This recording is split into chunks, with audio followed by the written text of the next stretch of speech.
Makanya saya syukur sama Anda jadi nabi dan tidak akan jadi nabi. Nah, hal inteleknya itu. Jadi ini penting saya utarakan karena sekarang kok agama mau dicerdasin, ngajinya agak gelem tapi mau kritis. Itu bahaya betul. Makanya innama ahlakal ladzina min qablikum kasratu masa ilim, karena banyak pertanyaan. Ya bahaya betul. Masa Allah dievaluasi. Apa? Makanya saya termasuk gak senang ketika ada sholat gini peregangan apa pernapasan, terus kalau sujud apa saya tidak senang. Sehingga senang saya gini, nanti sholat lama-lama fungsinya kayak senam yoga. Gini saja, semua yang diperintahkan Allah pasti ada hikmahnya, saya yakin ada hikmah. Tapi tidak usah hikmah ini jadi tujuan. Kalau nanti jadi tujuan, terus orang bilang gini, itu sholat terus sakit, yang nggak sholat sehat, habis kamu. Ya kan? Tapi kalau ada orang tahu hikmahnya gini untuk apa, narik nafas atau apa yang gini, ya monggo lah sauni-unimu, ya nggak apa-apa lah seperti itu. Tapi kalau jadi tujuan, jadi ya sudah, yang benar sholat itu apa? Sholat itu bukti ketundukan sama Allah Subhanahu wa ta'ala. Wasjud waqtarib, kalau berani sujud berarti insya Allah dekat sama Allah, karena itu bentuk tawaduk, bentuk tadallul, bentuk ubudiyah. Fadkhuli fi ibadi wadkhuli. Lalu kok terus dianalisis ini fungsinya gini, wah repot. Lah nanti kalau ada senam yoga tandingannya lebih efektif.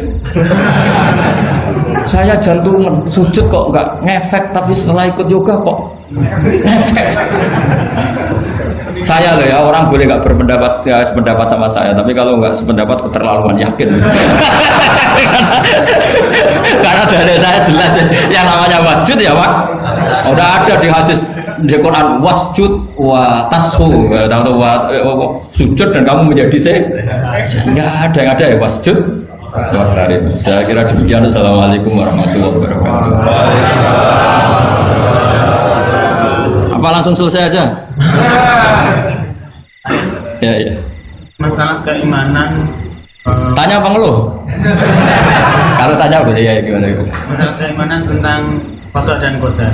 Oh iya. Kalau qada dan qadar itu kita sudah ditentukan oleh Allah, kenapa masih dimintai pertanggungjawaban? Tidak.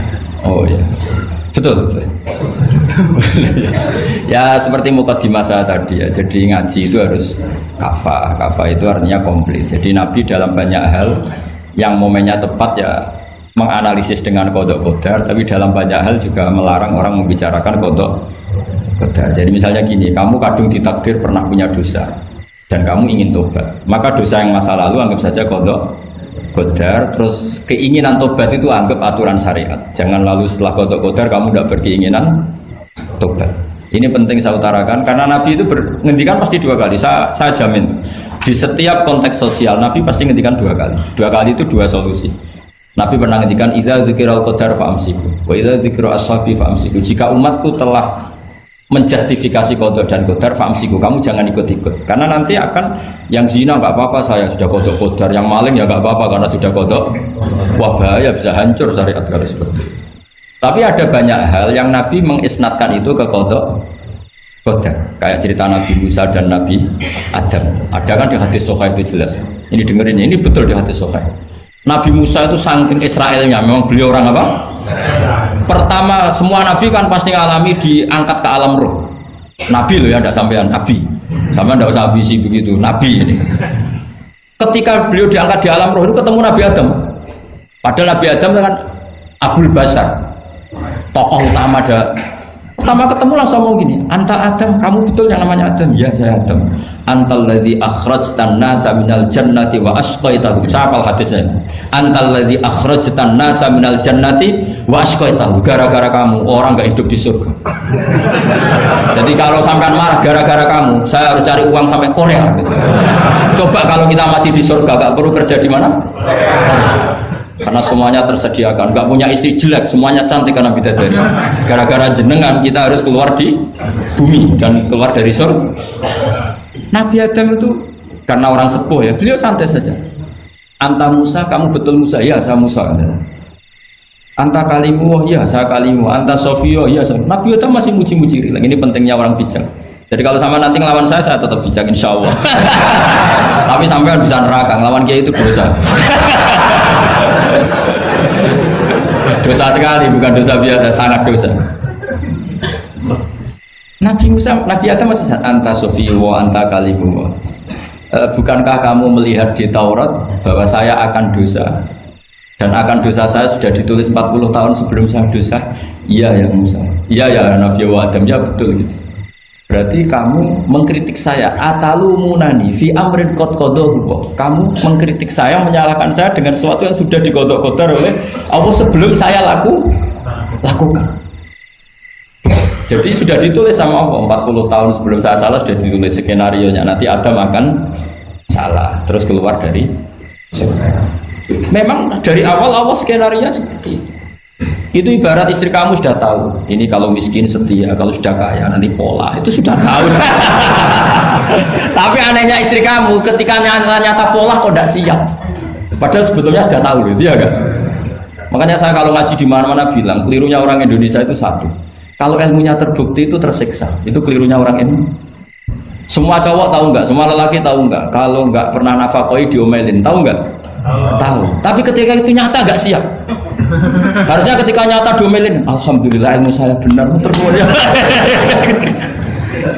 Tapi istri kamu juga gitu. Biasanya wong lanang duwe akeh pola. Terus dengar sampean mulai cinta orang lain. Harusnya kan alhamdulillah ilmu saya benar kan. Artinya gini, manusia saja bisa memprediksi. Kan nggak mungkin kita nyifati Allah. Allah nggak tahu Nabi Adam salah sebelum nyata-nyata salah. Tentu itu tidak mungkin. Nah, maknanya kodok kodar kira-kira gitu. Allah itu tahu apa yang akan terjadi. Tapi tetap saja ini nggak boleh dipakai justifikasi untuk maksiat. Makanya jelas aturan Quran, saya mohon kamu nggak boleh salah. Ini nanti saya baca. Saya hafal tapi ini biar tamu ayatnya. Itu ayatnya kan ma asaba musibatin fil ardi wala fi anfusikum illa fi kitabim min qabli an nabraha inna dzalika 'ala Allahi yasir likai la ta'sau 'ala ma fatakum wala tafrahu bima. Jadi apa yang mengenai kamu di bumi maupun ada pada diri kamu, anggap saja itu, yakini saja sebagai kodok qadar, supaya kamu tidak putus asa apa yang sudah terlewatkan dan tidak bangga dengan apa yang kamu sudah. Misalnya saya ini kan termasuk kiai keren misalnya itu saya tidak pernah bangga karena memang ditulis kalau suatu saat Gus Baik itu keren, jadi bangganya di mana? Kan sesuai skenanya. Jadi untuk menghilangkan ujub bangga itu dengan cara iman sama kodok. Terus likaila tak soal fatakum, kamu tidak perlu putus asa dengan apa yang sudah kelewat. Misalnya masa lalu kamu ya tadi diusir istri, suami, macam-macam lah, utangnya banyak, wes sudah bangkit saja, sudah takdir. Jadi mungkin ada yang menyarikan, coba ini dicarikan, mungkin di surat Hadid itu apa yang nanti dicari ayatnya. Pokoknya ayatnya tadi apa? Ma asoba min musibatin fil ardi wala fi anfusikum apa illa fi kitabim min qabli an nabraha inna dzalika 'ala Allahi yasir likaila taksau 'ala ma fatakum wala tafrahu bima atar. Jadi kodok kodar ditulis supaya kamu tidak putus asa menyesali apa yang sudah kelewat dan bangga umoluhur terhadap apa yang kamu dapat. Jadi misalnya Pak Jokowi jadi presiden, untuk menghilangkan ujub ya, memang sudah ditulis kalau akan jadi, ya biasa saja sesuai skenario. Nah, ya sama seperti sampean suatu saat tua, terus untukmu coplok, terus dredeg kepleset tiba. Soalnya harus senang saja. Zaman kamu muda juga sudah tahu kalau nanti akan seperti itu. Gitu. Jadi kalau itu terjadi, ya sudah, jadi memang akan seperti itu. Jadi ringan saja. Ini pentingnya ngaji. Jadi sesuatu itu mudah sekali kalau dianalisis dengan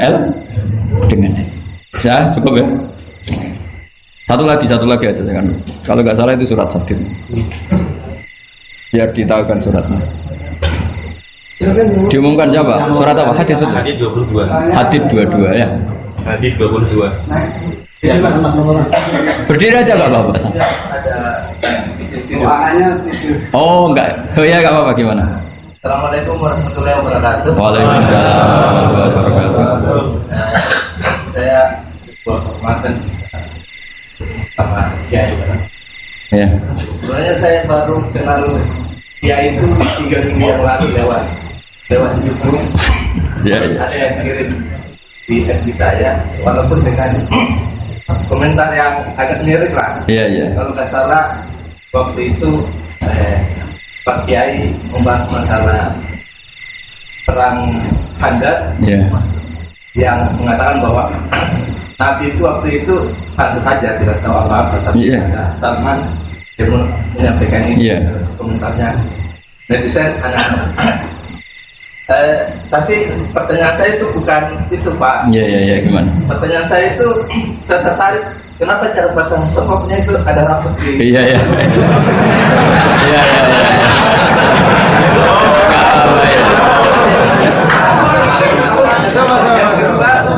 Yang kedua, ini sebenarnya hal umum. Saya bukan ahli Al-Quran, tapi ada ayat yang mengatakan bahwa sampaikanlah dari aku meskipun satu ayat itu enggak. Walaupun itu cuma satu ayat. Dari aku balighu anni walau ayat. Yang itu menurut saya menjadi dengan dunia medsos saat ini orang yang betul-betul mungkin bukan cuma sekedar satu ayat, cuma satu kata itu di broadcast yang mungkin memacu perdebatan. Makanya ini begini, namanya siapa? Sulaiman. Begini aja, ini saya jawab. Tapi ini ringan, sama relax saja santai. Jadi memang tradisi ulama sama masyarakat itu beda. Jadi kalau Nabi dikatakan tidak tahu dalam konteks tertentu itu malah madh. Madh itu memuji. Karena tadi syaratnya Nabi harus ummi. Ummi itu kan keibu-ibuan. Jadi kalau Nabi tahu itu nanti seakan-akan dia itu dikawal oleh ilmunya, padahal Nabi itu dikawal oleh nubuah. Ini bedanya Nabi sama ndak. Jadi Nabi di Quran itu biasa ada kata makun tatadri mal kitabu walal iman. Terjemahnya kan kamu tidak tahu. Kanjeng Nabi biasa didhawuhi Allah makun tatadri mal kitabu walal iman. Kamu itu tidak tahu apa itu kitab. Tapi itu sifat madh. Sifat apa? Madh. Madh itu memuji. Kenapa itu jadi pujian?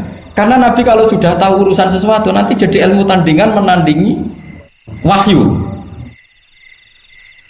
Lah mungkin netizen nyuwun sewu bukannya ngeritik, bukannya apa, mungkin nggak paham tradisi ulama itu. Jadi kalau ulama bilang Nabi itu tidak tahu itu bukan sifat dzam tapi sifat madh, memuji. Di Quran banyak kalimat makun tatadri mal kitabu walal iman. Makanya Nabi ketika disuruh baca Iqra ya Muhammad, jawabannya gimana? Saya tidak bisa baca. Tapi bukan sifat buruk, justru bagus. Kalau Nabi bisa baca, ilmunya nanti dikira beliau belajar dari buku-buku dan itu dia jadi Nabi. Wah itu memang bacanya banyak. Clear ya ini ya, supaya nggak salah paham. Jadi dikatakan tidak tahu kalau Nabi itu bagus, madh. Nggak bisa baca juga madh, sifat pujian. Kalau kamu udah bisa baca buruk sekali. Itu jelas. Ya kan, tahu semua kan ketika Nabi disuruh baca bilang apa? Saya tidak bisa baca, tapi itu bagus. Karena semuanya biar karena wah. Ya, soal gaya peci saya ini Islam khas ya, khas ini.